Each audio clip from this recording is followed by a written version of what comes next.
우리가 믿는 하나님은 온 우주 만물을 창조하시고 다스리시는 하나님이십니다. 만왕의 왕이십니다. 우리가 하나님에 대하여 이렇게 바른 믿음을 가지면 그러면 우리의 삶 전체가 달라집니다. 하나님을 믿는 믿음이 우리 삶을 바꾸는 거죠. 근데 분명히 그런 하나님을 믿으면서도 실제로 삶의 변화를 갖지 못하는 성도들도 상당히 많이 있습니다. 오늘 이 시간에 하나님은 천지를 창조하셨냐고 물으면 다 그렇다고 대답하실 겁니다. 하나님이 만왕의 왕이시라고 믿느냐 그러면 다 또 믿는다고 하실 것입니다. 그러면서도 그 믿음에 걸맞은 삶을 살지 못하는 이유는 우리의 믿음이 교리적인 믿음에 머물러 있기 때문입니다. 우리는 하나님은 창조주이시고 하나님은 만왕의 왕이신 하나님이라고 다 그렇게 배웠습니다. 그래서 그렇게 믿는다고 하는 거지 실제로 만왕의 왕이신 하나님을 만나 뵌 적은 없습니다. 이렇게 되시는 분들은 실제로 그 믿음이 삶을 바꾸지를 못합니다. 오늘 이 시편 24편에 보면은 하나님은 창조의 하나님이시고 만왕의 왕이신 하나님으로 고백되어 나옵니다. 그런데 이 시편 24편을 묵상하는 중에 다윗이 고백했던 고백은 그저 교리적인 언급을 말하는 것이 아니라는 사실에 대하여 깨닫게 되었습니다. 다윗은 정말 창조주 하나님, 만왕의 왕이신 그 하나님을 만난 사람입니다. 만났기 때문에 나오는 고백이 있어요. 7절 말씀에 보면은 다윗이 이렇게 고백합니다. 너희 문들아 너희 머리를 들어라. 영원한 문들아 활짝 열려라. 영광의 왕께서 들어가신다. 그러면서 10절까지 그 왕이 임하시는 놀라운 장면을 그가 노래합니다. 이것은 문학적인 표현이 아니에요. 실제로 그런 하나님을 다윗은 만난 것입니다. 만나지 않은 사람이 할 수 없는 표현을 하고 있어요. 성경을 그냥 읽어서는 쉽지 않지만 말씀을 묵상하고 또 묵상하면 다윗은 하나님을 만난 사람입니다. 하나님을 만났다고 하는 것이 다윗의 인생 전체를 바꿔놓는 거죠. 성경을 읽어보면 살아계신 하나님, 그것도 왕이신 하나님을 만난 장면이 여러 군데 나옵니다. 이사야가 성전에서 하나님을 만난 장면은 유명하지요. 네, 이사야 6장을 읽어보면 이사야가 진짜 하나님을 만났구나. 그렇지 않으면 표현할 수 없는 표현들이 나옵니다. 스데반 집사가 돌에 맞아 순교할 때 보좌에 앉으신 하나님을 봅니다. 하나님을 보지 않고서는 할 수 없었던 순교의 장면을 우리가 읽으면서 스데반 집사가 진짜 보좌에 앉으신 하나님을 만났구나 하는 걸 알게 됩니다. 사도 바울이 예수님을 핍박할 때 그때 다메섹에 예수 믿는 사람을 잡으러 가다가 빛으로 임하시는 영광의 주님을 만납니다. 말에서 꼬꾸라져서 한동안 눈이 멀지요. 사도 바울이 정말 왕이신 예수님을 만났구나 하는 것을 그 장면을 읽으면서 우리가 느끼게 됩니다. 저는 이 시편 24편을 설교 준비하면서 제 마음속에 우리 모두가 다 이 다윗처럼 스데반처럼 또 이사야처럼 왕이신 하나님을 만났으면 좋겠다는 간절한 갈망이 일어났어요. 그건 정말 놀라운 일이었어요. 오늘 설교를 위해서 어제 저녁에 마음에 너무 흥분이 되어서 잠을 제대로 자지를 못했습니다. 뒤척이다가 결국 자리에 일어나서 보니까 2시예요. 그때 거실에 나와서 하나님, 제가 오늘 이 시편 24편을 강해해야 하는데 그저 사람의 귀에만 들리는 설교가 아니고 다윗처럼 영광의 하나님, 왕이신 하나님을 만나는 그런 놀라운 눈이 열리는 그런 설교를 할 수 있게 되기를 바랍니다. 성령께서 그렇게 역사해 주시기를 바랍니다. 그렇게 기도했어요. 지금도 좀 구름 위에 서 있는 것 같습니다. 뭔가 제 마음속에 너무나 벅차게 하나님이 이렇게 기름 부어 주심이 있는데 말 표현에 한계가 있습니다. 하나님은 왕이신 하나님이신데 우리가 다 잘 알지요. 그러나 하나님은 당신이 그런 하나님이신 것을 우리로 알게 하기를 원하십니다. 정말 만나게 하기를 원하세요. 두려운 일이기도 합니다. 하나님을 만나면 죽는다고까지 이야기를 하지요. 그러나 오늘 시편 24편을 읽으면서 하나님은 우리가 정말 하나님을 왕으로 만나기를 하나님이 더 원하신다는 사실에 대하여 저에게 알게 하셨어요. 이것이 우리에게 약속된 부흥이라는 거죠. 여러분이 하나님을 다 믿으시지만 하나님은 실제로 어떤 분이신지, 그 영광이 얼마나 크신지 그것을 여러분들이 알 필요가 있습니다. 실제로 체험할 필요가 있어요.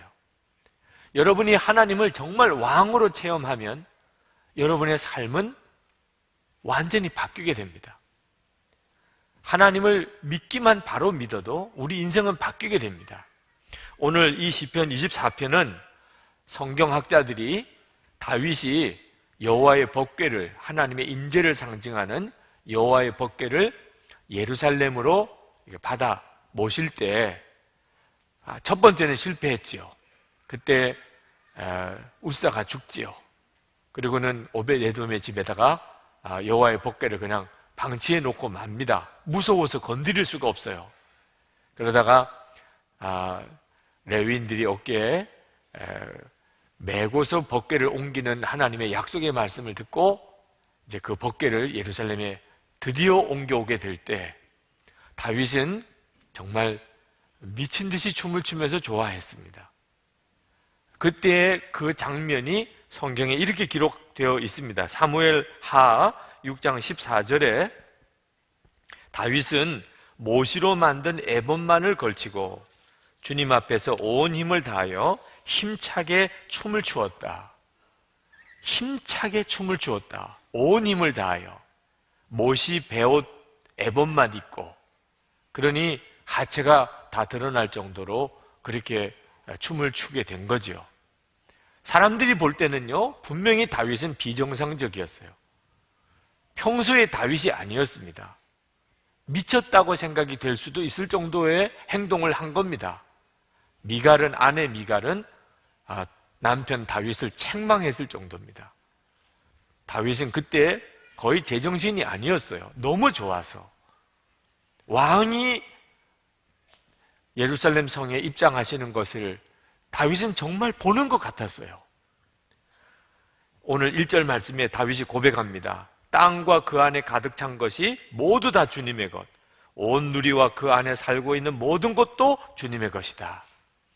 이것은 그저 다윗이 그냥 해보는 이야기가 아닙니다. 그냥 문학적으로 수사적으로 표현한 내용이 아니에요. 정말 다윗은 그렇게 믿었어요. 또 그렇게 알았습니다. 모든 것이 다 하나님의 것이에요. 그 하나님이 지금 자기 다윗의 성에 들어오시는 겁니다. 다윗은 스스로 왕이 되려고 한 게 아닙니다. 하나님이 다윗을 왕으로 세우신 거지요. 다윗은 부자 되고 싶은 마음도 없었어요. 하나님이 다윗을 부자 되게 만드셨습니다. 다윗은 엄청난 부자가 되었어요. 목동이어서 왕이 된 정도가 아니고 말할 수 없는 부자가 돼요. 어느 정도 부자인가? 역대상 29장에 보면 다윗이 성전 건축 헌금을 합니다. 짓기는 솔로몬이 짓지만 성전 건축의 모든 헌금과 또 자재는 다윗이 다 준비해 놓습니다. 그때 다윗이 얼마를 헌금했느냐가 나와요. 금으로 3,000달란트, 은으로 7,000달란트를 헌금했다고 성경에 나옵니다. 자, 이게 어느 정도 지금 액수가 되는가? 금 3,000달란트만 따지면, 요즘 시세로 따지면 한 2조 원이 됩니다. 2조 원. 한 사람이 가질 수 있는 액수의 돈이 아닙니다. 아무리 임금이라도 왕이라도 한 사람이 소유할 수 있는 정도의 규모의 돈이 엄청나게 넘어서는 돈이에요. 그걸 다윗이 금만 3,000달란트, 은 7,000달란트를 성전 건축 헌금으로 다 바칩니다. 어떻게 그럴 수가 있죠? 그 많은 부를 얻는 것도 이건 대단한 일이고, 그 엄청난 것을 다 성전 건축에 바치는 것도 이것도 대단한 일이죠. 다윗은요, 정말 이 세상의 모든 것이 다 하나님의 것이, 그걸 진짜 아는 거예요. 그러니 다윗에게 있어서는 아깝다 하는 개념이 없었습니다. 만왕의 왕이신 하나님, 온 천지의 창조주이고 다스리시는 하나님께 드릴 수 있다는 것 자체가 이건 황홀한 것이었어요. 다윗은 진짜 하나님을 만난 사람입니다. 왕 되신 하나님을. 그것 때문에 다윗의 인생이 바뀐 겁니다. 위대한 삶을 살았죠. 저도 그렇고 여기 있는 여러분 모두가 다 하나님을 정말 바로 알게 되기를 원합니다. 그리고 그 왕 되신 하나님, 우주를 창조하고 다스리시는 그 하나님을 정말 만나게 되기를 축복합니다. 그럴 수 있을까요? 그럴 수 있습니다. 누가 그럴 수 있을까요? 누가 그런 하나님을 만날 수 있을까요? 오늘 3절에 보면은 그 질문이 나옵니다. 누가 주님의 산에 오를 수 있으며 누가 그 거룩한 곳에 들어설 수 있느냐? 4절에서 6절까지 다윗은 이제 여러 가지 조건의 사람들을 언급합니다. 우선 손이 깨끗한 사람, 마음이 해맑은 사람, 우상에게 마음을 바치지 않은 사람, 입술을 조심해서 거짓 맹세하지 않는 사람, 주님께서 주시는 복을 받고 하나님께로부터 의롭다고 인정을 받은 사람, 정말 주님을 갈망하는 사람, 야곱의 하나님을 그 얼굴을 사모하는 사람, 이런 사람들이라고 4절부터 6절까지 쭉 언급합니다. 그런데 이런 모든 언급이 사실은 하나로 정리가 됩니다. 마음이 완전히 바뀐 사람입니다. 물과 성령으로 거듭나야, 그래야 하나님의 나라에 들어갈 수 있다고 그랬는데 바로 우리의 마음이 완전히 거듭난 사람. 여러분이 예수님을 믿으면 사람이 마음이 완전히 거듭납니다. 그래서 딴 사람이 되어서 거듭났다고 말을 하는 거죠. 마음이 달라져 버립니다. 시편 84편 5절부터 7절에 보면 이 마음이 거듭나서 결국은 하나님을 만나게 되는 사람에 대하여 이렇게 쓰고 있습니다. 주님께서 주시는 힘을 얻고 마음이 이미 시온의 순례길에 오른 사람들은 복이 있습니다. 그들이 눈물 골짜기를 지나갈 때에 샘물이 솟아서 마실 것입니다. 가을비도 샘물을 가득 채울 것입니다. 그들은 힘을 얻고 더 얻으며 올라가서 시온에서 하나님을 우러러 뵐 것입니다. 여러분, 하나님을 만나는 사람은요, 이미 증거가 있어요. 마음입니다. 마음에 시온을 향하여 가는 길이 있는 사람, 그 사람이 바로 하나님을 만납니다. 마음이 완전히 뒤바뀐 사람이죠. 사람마다 다 마음에 자기가 원하는 길이 있는데 하나님을 뵐 사람은 하나님을 향한 길이 있어요. 하나님을 갈망하는 거죠. 저는 새해 2012년도를 맞아서 우리 모든 성도들이 다 마음에 예수님을 왕으로 모시고 그렇게 살아보았으면 하는 소원이 있어서 그 말씀을 드렸습니다. 여러분 정말 그렇게 한번 해보시기 바랍니다. 2012년 1년을 한번 여러분의 믿음의 실험을 해보시기 바랍니다. 마음에 예수님을 정말 왕으로 모시고 그렇게 한번 살아보세요. 지난 주간이 그런 점에 대해서 좀 실패가 있었다면 또 다시 시작해 보세요. 월요일부터 새벽기도 다시 시작합니다. 여러분 마음에 예수님을 정말 왕으로 모시는 것을 처음에는 이렇게 노력이 필요합니다. 그러나 곧 내 마음에 예수님이 왕 되신 것을 여러분이 누리게 됩니다. 주님을 24시간 계속 바라보게 된다 그 말입니다. 그런데 예수님은 마음에 예수님을 왕으로 모시고 사는 것을 이렇게 표현하셨어요. 마태복음 22장 37절에 예수께서 이르시되 내 마음을 다하고 목숨을 다하고 뜻을 다하여 주 너희 하나님을 사랑하라 하셨어요. 여러분, 24시간 예수님을 바라보라고 하는 말이 이 말이에요. 마음을 다한다고 그랬습니다. 뜻을 다하고 목숨을 다하고 그리고 하나님을 사랑하는 것. 여러분이 의식이 있는 동안엔 아침에 눈을 뜨고 그리고 밤에 잠자리에 누울 때까지 여러분의 의식이 있는 동안에 여러분의 마음을 다해서 하나님 사랑하는 것. 사랑하기 전에 생각부터 하라 그 말입니다.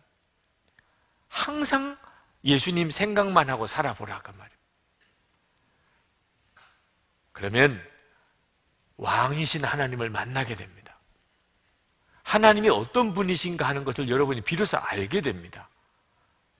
다윗과 똑같아요. 이사야가 경험했던 그 놀라운 하나님의 체험이 스데반 집사나 사도 바울만 아닙니다. 우리 모두가 다 하나님은 얼마나 놀라우신 하나님이신지를 비로소 알게 됩니다. 여러분, 예수님을 마음에 그렇게 왕으로 모시고 살면 도대체 어떤 마음이 될까? 도대체 어떻게 되길래 24시간 예수님을 바라보라, 마음에 예수님을 왕으로 모시고 살라 그러는 것일까? 다윗이 그대로 그걸 경험했어요. 오늘 시편 24편에 그것을 썼습니다. 7절부터 10절에 다윗은 노래를 부르고 있습니다. 저는 이 설교를 준비하면서 또 노래를 들은 것 같아요. 이건 그냥 글로 읽을 게 아니고 이건 찬양으로 불러야 되고 찬양으로 들어야 되는 것이었어요. 다윗은 도대체 어떤 마음이었을까? 어떤 기분이었을까? 하나님이 왕이신 것을 알고 그 왕이신 하나님을 항상 모시고 사는 다윗은 도대체 어떤 기분이었을까? 설교 때 해보지 않은 일이지만 오늘은 좀 특별히 설교 때 찬양을 불러보았으면 좋겠어요. 이 시편 24편 7절부터 10절까지 가사를 가지고 찬양을 만든 게 있습니다. 다윗이 불렀던 꼭 그 찬양일 수는 없겠지만 아마 거의 비슷할 것 같아요. 왜? 같은 성령께서 만드신 일이기 때문에. 여러분, 이 찬양을 한번 이 시간에 불러봅시다. 이건 일어나서 불러야 제맛이 나요. 다 한번 자리에서 일어나 보실까요?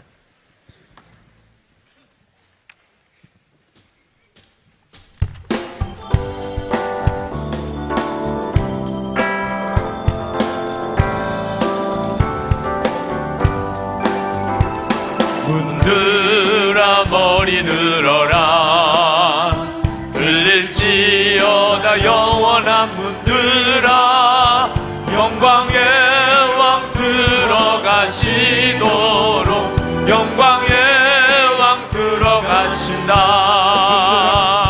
문들아 머리 들어라, 들릴지어다 영원한 문들아, 영광의 왕 들어가시도록 영광의 왕 들어가신다.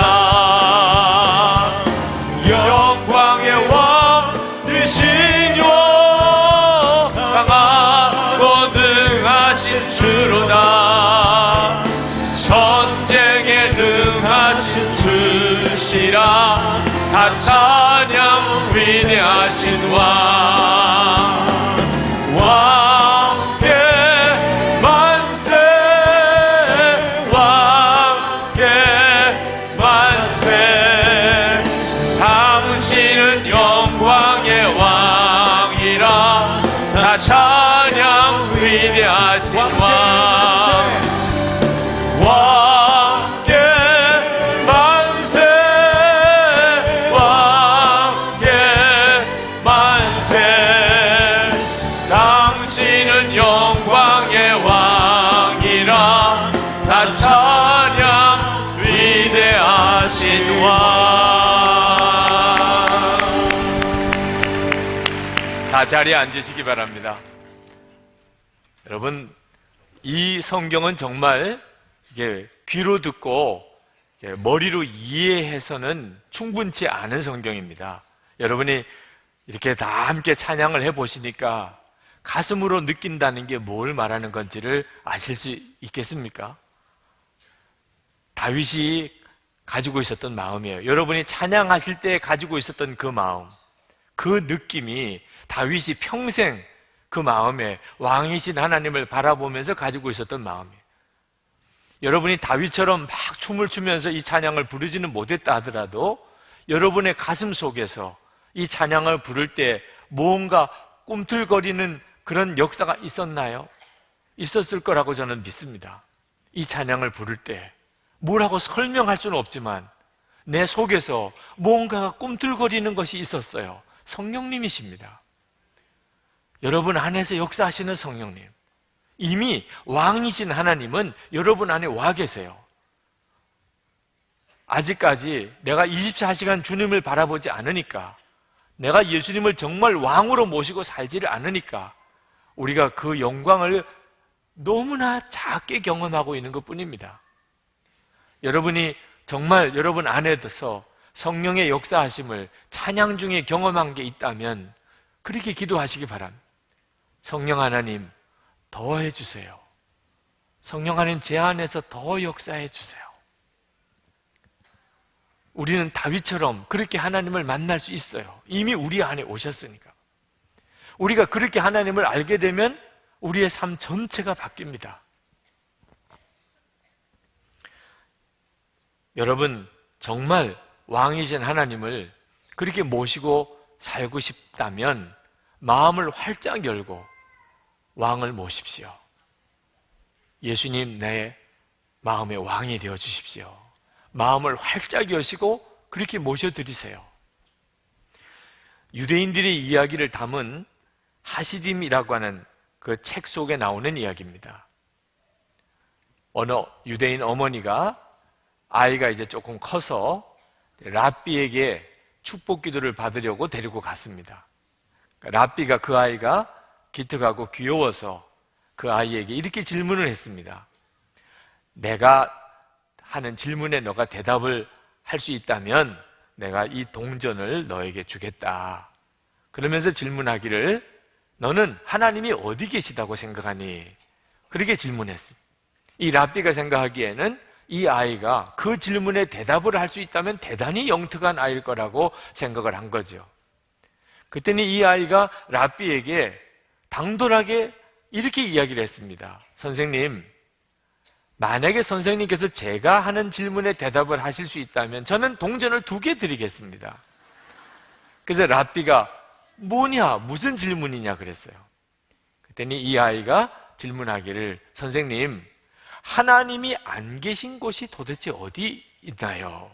그렇게 질문했어요. 자, 이 이야기의 교훈은 어린아이같이 맑은 영혼인 아이에게는 어디나 다 하나님이 계시다고 느껴진다는 거예요. 하나님이 안 계신 곳이 도대체 어디 있냐 말이에요. 그러나 죄가 많은 어른은 하나님이 계신 곳이 없어요. 도대체 하나님이 어디 계시지? 그런 교훈을 담은 이야기입니다. 여러분, 하나님은 온 우주에 충만하신 하나님이세요. 우리가 다 그렇게 알고 있죠. 하나님은 온 우주에 충만하신, 만유를 다스리시는 주권의 주제자이시죠.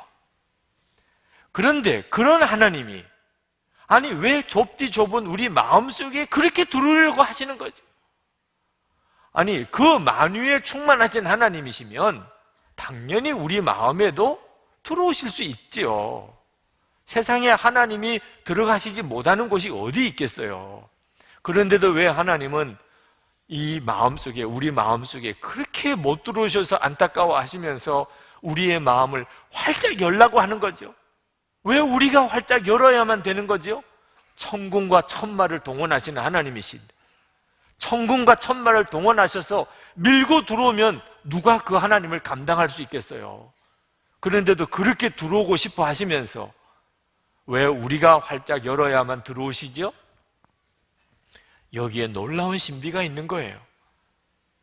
여러분, 하나님이 온 우주 만물을 다스리신 하나님이시고 하나님이 안 계신 곳이 없으시지만, 그러나 하나님이 마음대로 들어오실 수 없는 곳이 유일하게 하나 있어요. 우리의 마음입니다. 사람의 마음이에요. 이것이 하나님과 우리 사이가 인격적인 관계라는 뜻이에요. 하나님은 우리 마음은 전적으로 우리가 하나님을 향하여 열도록 만드셨어요. 우리가 하나님께 마음을 열지 않으면 하나님도 우리 마음에 들어오시지 않으세요. 못하세요. 우리가 그런 사람들이에요. 하나님이 우리를 그렇게 만드셨어요. 그런데 그 놀라운 축복을 축복이라고 여기지 못하고 아담과 하와가 하나님에게 열어야 될 마음을 마귀에게 열어버렸잖아요. 그래서 선악과를 따먹었잖아요. 그리고 마귀가 들어와서 왕노릇하고 있잖아요. 하나님께서 결국은 우리 마음에 들어오시지 못하고 마귀가 우리 속에 들어와 왕노릇하게 된 것이 인간의 타락이죠. 그때부터 우리의 삶은 기가 막히게 엉망진창이 되기 시작했어요. 내 마음 나도 몰라요. 왜 우리가 하는 일마다 또 사는 삶마다 이렇게 다 엉망이 되고 상처투성이고 좌절이고, 그리고 우리는 그렇게 죄를 짓고 사는 거지요. 우리가 죄와 육신의 종노를 하기 때문이죠.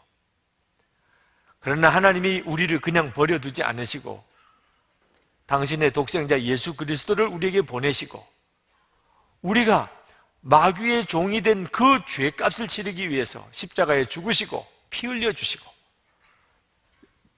그래서 우리가 다시 하나님을 마음의 왕으로 모실 수 있도록 구원의 길을 열어주셨어요.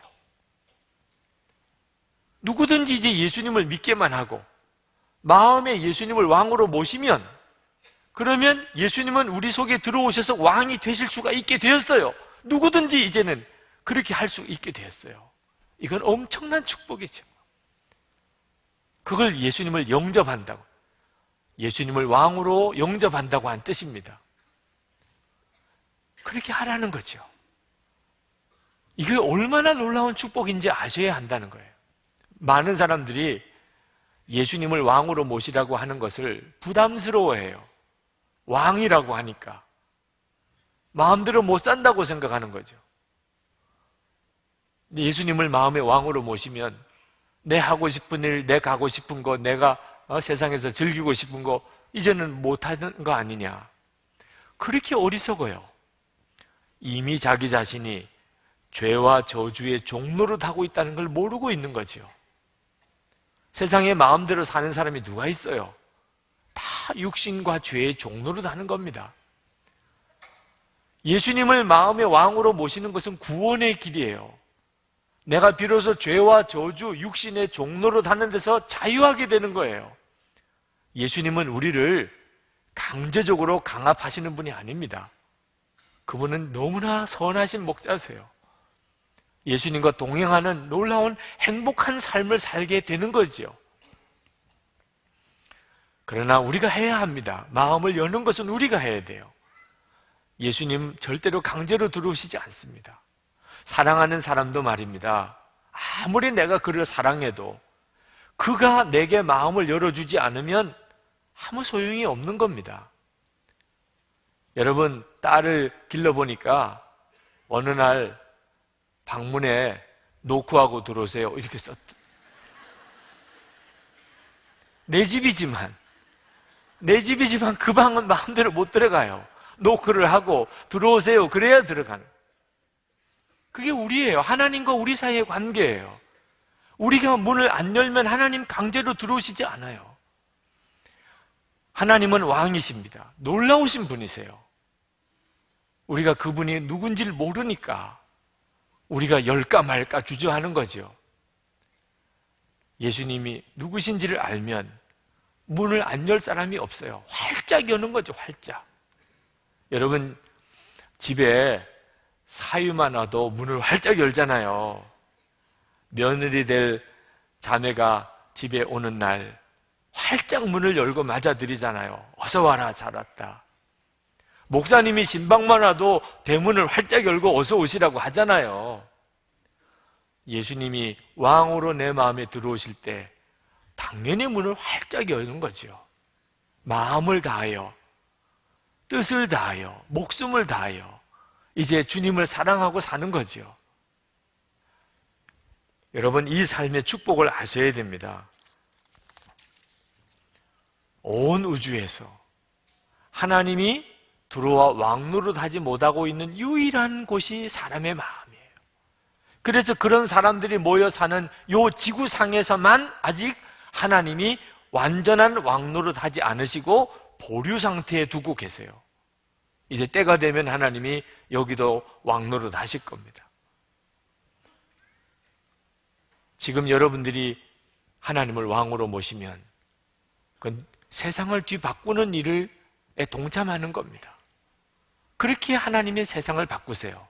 우리의 마음의 왕이 되시면서 우리를 통하여 세상을 뒤바꿔 놓는 일을 하십니다. 여러분, 예수님이 여러분의 왕 되시기 전에는 온 세상에 하나님은 아무데도 안 계세요. 그러나 예수님이 여러분의 왕 되시고 나면 이 세상에는 하나님 안 계신 곳이 없어요. 눈이 열리는 거예요. 눈이. 그래서 다윗처럼 찬양하게 되는 겁니다. 예배 드릴 때마다 하나님은 정말 왕이심을 찬양하게 되는 거예요. 여러분, 우리가 왕이신 하나님을 만나면 찬양만 달라지는 게 아닙니다. 가장 놀라운 변화가 예배예요. 예수님을 왕으로 모시고 나면 예전처럼 예배를 못 드립니다. 정말 예배는 왕에게 드리는 경배예요. 그러나 찬양만 그런가요?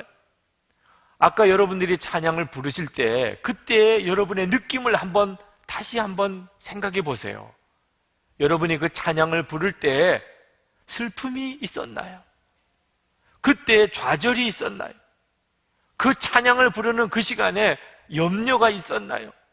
그림자라도 여러분 느꼈나요?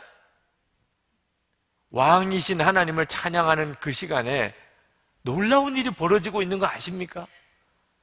그동안 그렇게 우리를 억누르고 있었던 두려움과 염려, 좌절과 낙심, 슬픔이 어느 한순간에 다 사라져 버렸잖아요.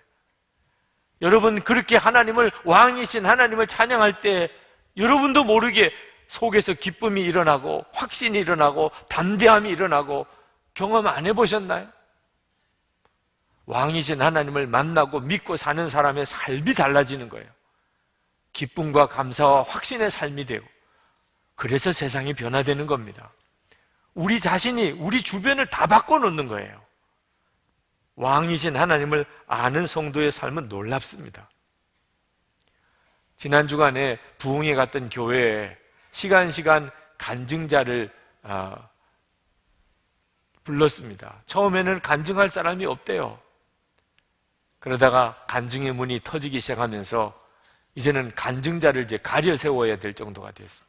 어느 한 자매가 나와서 눈물로 간증을 했는데 깊은 은혜를 받았어요. 그 자매는 시편 23편에서 내 잔이 넘치나이다라고 하는 구절을 하나님으로부터 받았어요. 자기를 위해 주시는 말씀으로, 내 잔이 넘치나이다, 레마의 말씀으로. 그러나 그 부흥에 오기 전까지 자기에게 왜 그 말씀이 이루어지지 않는지 답답해 했어요. 내 잔이 넘치나이다, 하나님 이 말씀이 내게 이루어지게 해주세요. 경제적으로 너무너무 어려운 상태에 빠져 있어요.